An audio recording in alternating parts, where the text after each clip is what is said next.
There are many mysteries when it comes to the FNAF movie. Characters with names that we've never even seen before, characters that we thought would be named properly haven't been cast at all, and characters with names who couldn't possibly have been born yet. So, today, before the FNAF movie actually comes out, we aim to narrow down some of the confusion with a couple of theories about the upcoming FNAF movie before the trailer can even come out, and we're doing it again. So there's even more characters this time. That's what we're exploring today, so let's do it. And be sure you let me know down below who you want to see in the movie. In a 10 Game Theorist Cop. Now, in another video, I said that YouTubers were invited to take a look at the set, but MatPat wasn't one of them. And game theory is such a huge influence on the game's success that it really deserves its own mention. Something more than like a possible FNAF video game cameo montage a la Free Guy, but I think that the show of game theory specifically should have its own like reference or character, as maybe even like a crime podcast or online conspiracy website trying to sort out the mysteries of Freddy Fazbear's Pizza. I don't know, I think that might be one of the better ways that they can incorporate it, or maybe there's just an investigating detective that's named Matthew or is played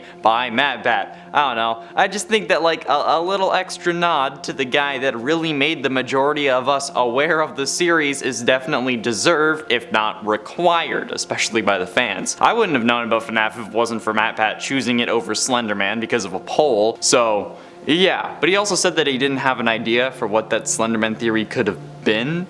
So maybe he would have just went with FNAF anyway, but I think we can all agree that MatPat deserves at least a reference in the movie. In at 9, Ballora. Some believe that Ballora was intended to be a form of mother figure for the Afton kids once their mother left, or died, or was killed, or whatever happened to her. Maybe she never even existed. This is based off the idea that the mini-Renas and Ballora are basically kind of like a family, and that Ballora is a mother to the mini-Renas, and the fact that there would be one for each Afton kid and then another one that's spare. This could just be William having mommy issues, or it could be that there is a secret fourth Afton kid like I've proposed in the past, although I highly doubt it. And if that is the case, maybe Vanessa is supposed to be that kid, hence why she'd be a robot. Or Vanessa just is like the human version of Ballora, so the kids wouldn't freak out because baby can change between human and not human in the books, and but then again, it could just be Afton wanting to be treated like a kid and have someone to hold him and make the pain go away. I mean, it's definitely not the healthiest option, but it's something Sigmund Freud would be proud of. So yeah, if she is supposed to be a mother to the kids, if she's not in the movie, it's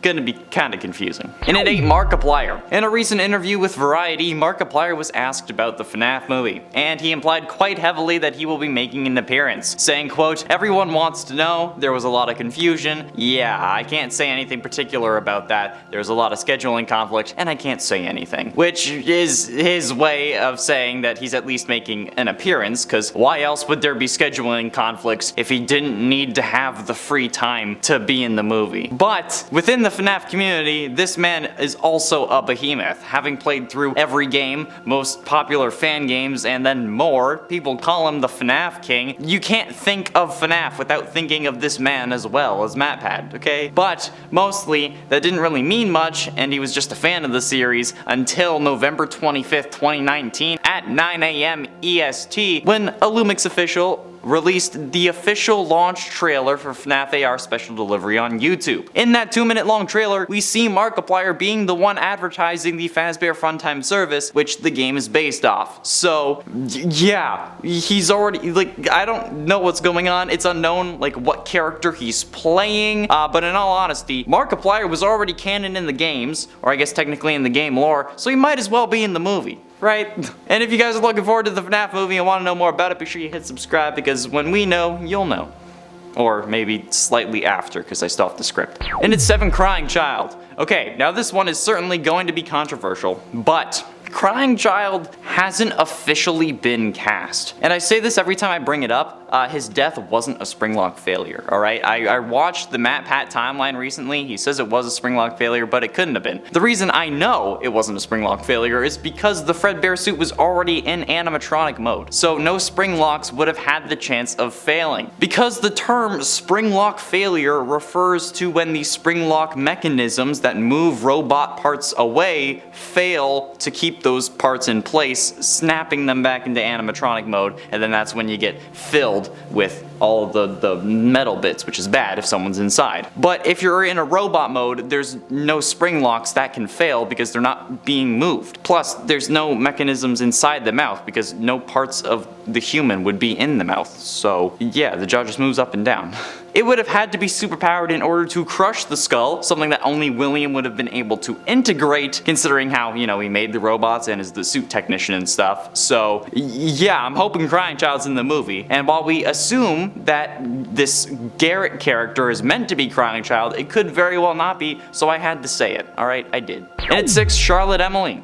Charlotte is one of the most troublesome victims that Afton has ever had. Being his first direct victim and seemingly second indirect victim, Charlotte gets killed outside of one of the original pizzerias, despite desperate attempts from her father Henry to prevent that, mainly by creating a security animatronic designed like a puppet to protect other kids but then treat her as a priority, which is kind of selfish, especially if you know that your partner is going to be a serial killer, but you know, that's aside the point. However, when it gets trapped in a box and it's unable to actually make it out to Charlotte in time to save her, she ends up getting shanked. So, in another attempt, the puppet tries to save her in a different way, allowing her agony to reach out and take hold of the animatronic and thus becoming one in a sense. As the puppet, Charlotte then went on to share her gift of life with the other animatronics, or I guess with the other victims of the original 5, resulting in ultimately William's undoing. But yeah, in a way, Charlotte is really the one he shouldn't have killed, but that's a whole other character. And basically,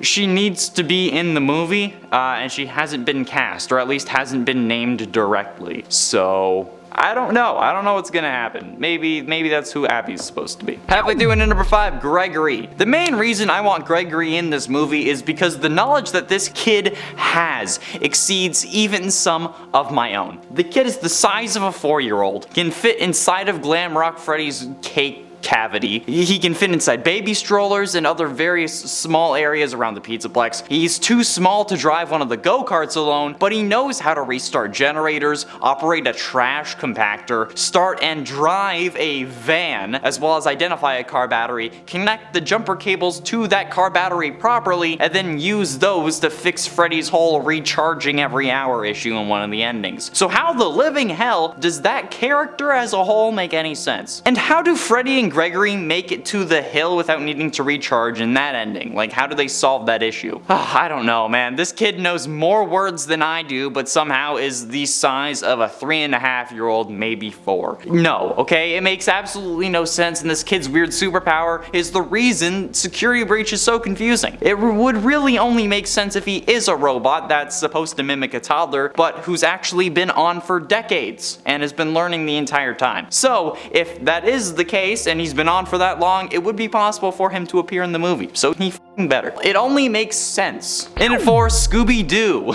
This is purely because I think William Afton making a Scooby Doo reference would be hilarious. Obviously, I don't think that it's going to happen because it would probably ruin the tone of the movie, but I don't know. Movies or shows referencing an actor's previous work is not an unheard thing. There's entire compilations of series referencing previous movies and shows that their actors starred in or guested in or whatever it be. With shows from the Arrowverse talking about Victor Garber and the Titanic, or Brandon Ruth returning as Superman, but also Supernatural had a whole episode where Jared and Jensen played Sam and Dean in a world where Supernatural was a TV show. So they played their characters playing themselves. So yeah, productions making references to our world's dynamic in their scripts is nothing new. It's like when Bones had Emily and Zooey Deschanel on as like cousins in the show, but then one of the characters is like, oh, you two could be sisters. Come on, okay? And while those may seem like extreme examples, this is a series where a serial killer dies, possesses a hard drive, gets scanned into a VR game, and then is able to possess another person's brain and control them into bringing his body, which is stuck in a robot suit,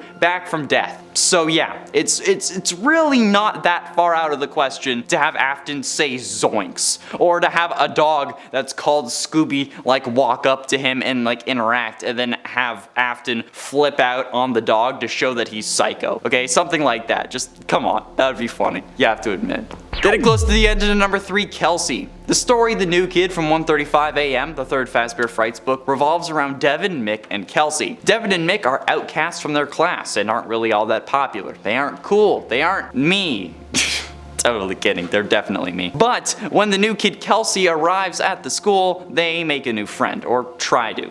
Despite Kelsey being charismatic and adored by everyone, he still decides to hang with these two, which doesn't seem accurate. Over time though, Devin grows jealous of Kelsey, since Kelsey is everything that he wants. So in an act of revenge, or to gain control like some serial killer origin story, Devin hatches a plan to lure Kelsey to an abandoned Freddy Fazbear's and trap him in a springlock suit for a few hours. To like try to humble him, I guess? I don't know why they think that you can trap someone in a springlock suit without killing them. But of course, the plan goes horribly wrong.